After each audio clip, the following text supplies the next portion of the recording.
you have to have the conversation about generative AI. It is at the peak of its hype cycle, and I think that has created a new excitement when it comes to what is possible in technology, especially in the government space.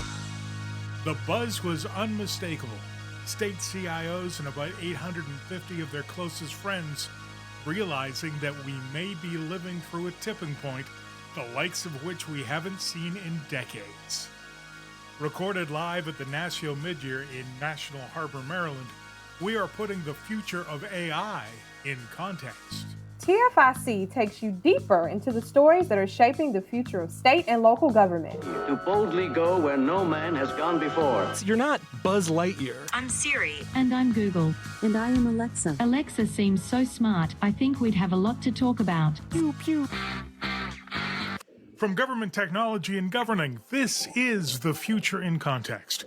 I'm Paul Taylor. Ashley Silver is on assignment. Noelle Nell and Lauren Kincaid are on assignment too. They headed GT's coverage of the Midyear Conference of the National Association of State Chief Information Officers. Noelle and Lauren join us from the conference site in National Harbor, Maryland. Now, by all indications this year, you cannot spell NASCIO without an A and an I. Thad Reuter will be with us in a bit with some reporters' notes on state tech leaders' take on AI. That certainly doesn't presume on whether Lauren or Noelle want to comment on the two little letters that are eating the economy right now either.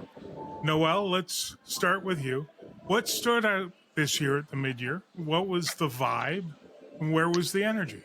Yeah, a couple of big overarching takeaways at midyear this year. And obviously you talked about one of them already. I suspect it will come up a lot. I'll add the word generative to AI. And that has been a theme that's pretty much run through every session, every conversation that we've had. And CIOs have told us that they haven't necessarily been surprised by generative AI, but what they have been surprised by is the speed with which it has become the topic of conversation among their colleagues, the private sector, everyone here. Is there any suggestion that this conversation extends to the public itself? Actually, yes. And Lauren and I are working on an upcoming issue of the magazine around human-centered design. So we asked a question and got some interesting answers around whether there's an intersection between human-centered design and AI. So look for more on that in months to come. Lauren, NASCIO reports the midyear attracted more than 900 people this year. Now, by definition, if I've got my geography right, only 50 of them can be state CIOs. Who among them caught your editorial eye and why? Well, some of we mostly talk to state CIOs here, although we also try to interview CISOs and chief data officers, privacy officers, just the whole C-suite of the IT leadership staff. But, some of the people who really caught our eye this year, one was Timothy Galusi, who's the CIO of Nevada, as kind of an up-and-comer. We also talked to him last fall and are just very impressed by the work that's going on there in Nevada. He has some really exciting takes, especially on the topic of generative AI, because we can't get away from it. No one here can seem to. Folks see this as an amazing opportunity to create more efficiencies and create a more effective government. So we are already seeing the use of chatbots in Nevada that are streamlining the customer support roles. Also, we're looking at opportunities for the use of generative AI and other AI tools in our claims adjudication process in our Department of Education, Training and Rehabilitation, our unemployment agency, where they can potentially use generative AI to assist them in gathering the information to make recommendations for their claims decision process. Obviously, I'm a big proponent of keeping a human engaged and making a human make the final determination on these claims decisions. But the AI tools are going to make them much faster. So they, a process that could have potentially took, multiple hours is now in minutes. He was a big one. And then also David Edinger from Colorado comes to mind. Relatively new state CIO, but spent a long time in Denver before that. And yeah, he seems like a rising star, if you will. I'm excited to see what he has to tell us in the future. From Alaska to the north, Texas to the south, and a number of states in between, You talked to some interesting people that are doing interesting things. We mentioned Nevada just now. Talk to me about Alaska's Bill Smith, who has taken a back to basics approach to ransomware. What Smith said was in response to, we asked CIOs, all the ones we talked to, what do you see as a challenge toward turning the tide against ransomware, which has obviously been one of the major cybersecurity topics for the last couple of years, certainly. And Bill Smith from Alaska put it the same way that a lot of them did, which is, getting back to basics. He said he put it as doubling down on the fundamentals of cyber hygiene. So, making sure people know what links not to click on, making sure those malicious emails don't get through, all those things that really come back to the people element and training and education of the government staff as the front line against a lot of these attack vectors. Ransomware comes into the environment through the same channels as most other cybersecurity threats and through those vectors, and we protect ourselves most effectively by dealing with the basics, making sure we have good multi-factor authentication, making sure that we have good training for our employees on how to avoid phishing campaigns. But really, it's basic cyber hygiene that applies across the scope. Speaking of doubling down, 2 states that you talked to have doubled down on data literacy. What's going on in Texas and Minnesota?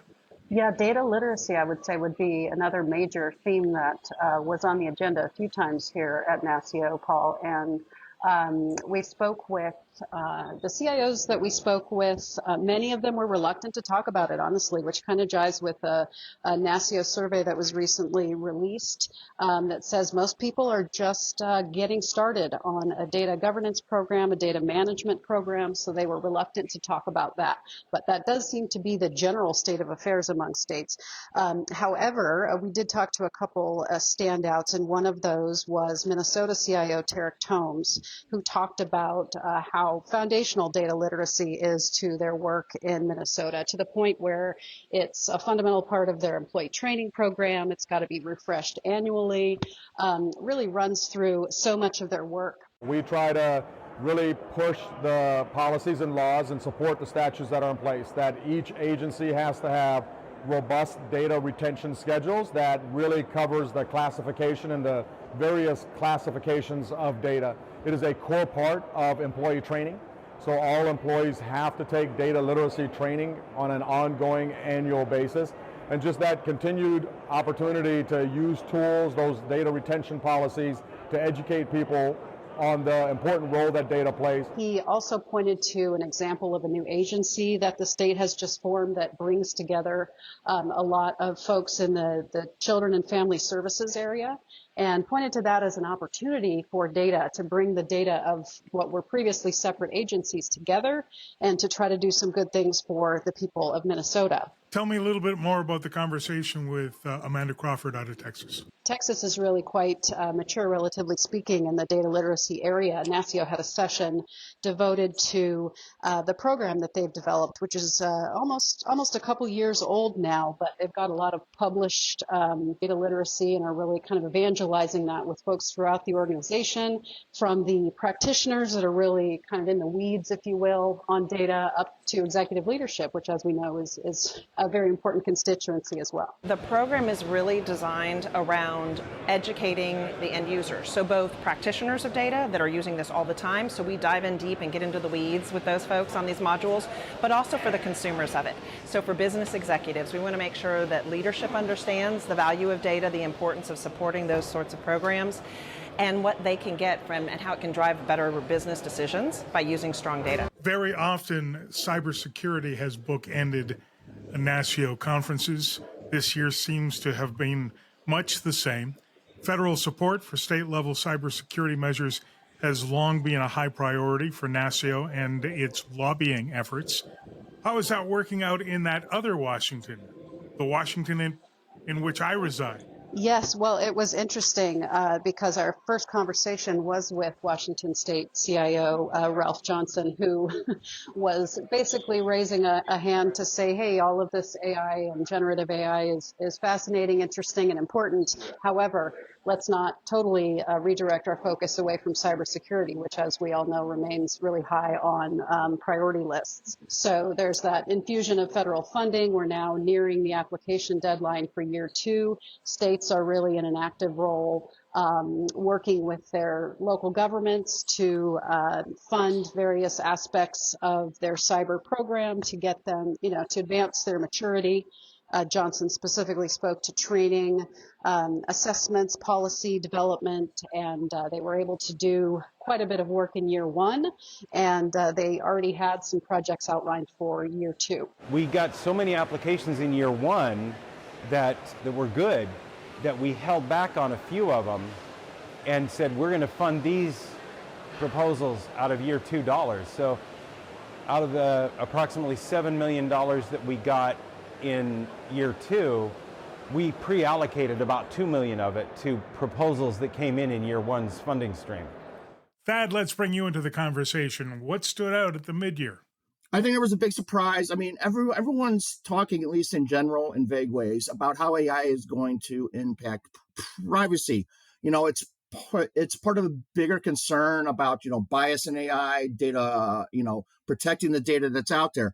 Obviously, state and local governments hold a lot of sensitive personal data, and as several officials told us, if you're not on top of the privacy of your data, you are not ready for AI, and that mainly has to do with what's called record series laws.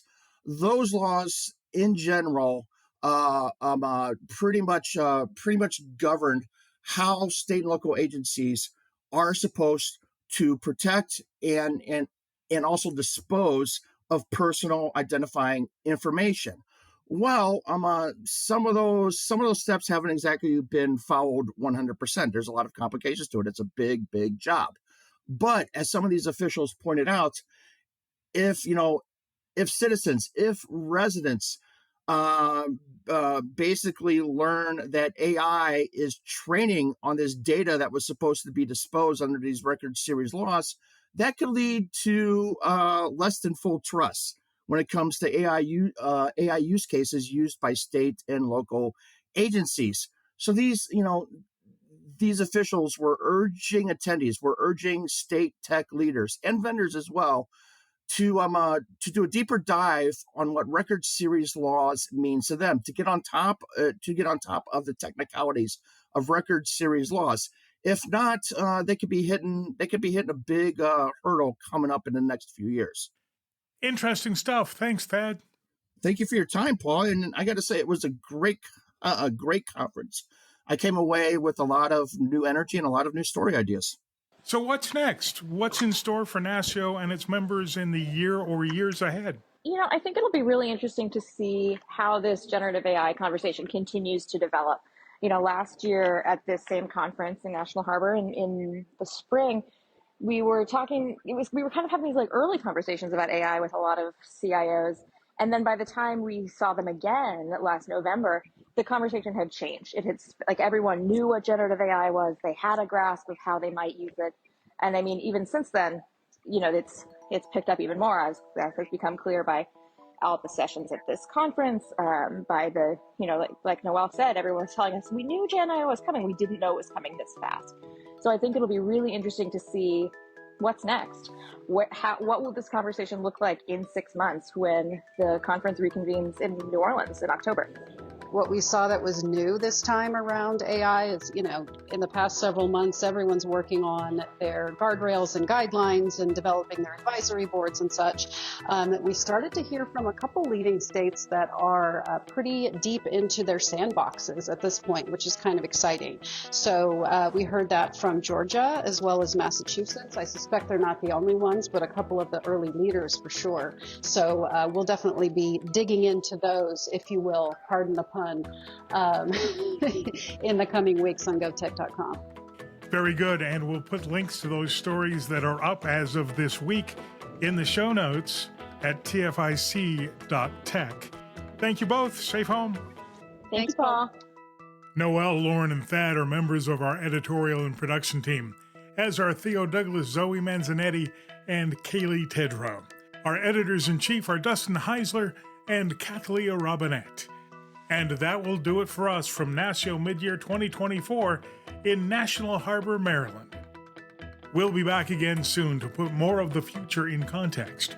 For Ashley Silver, I'm Paul Taylor. Thanks for listening. Take care.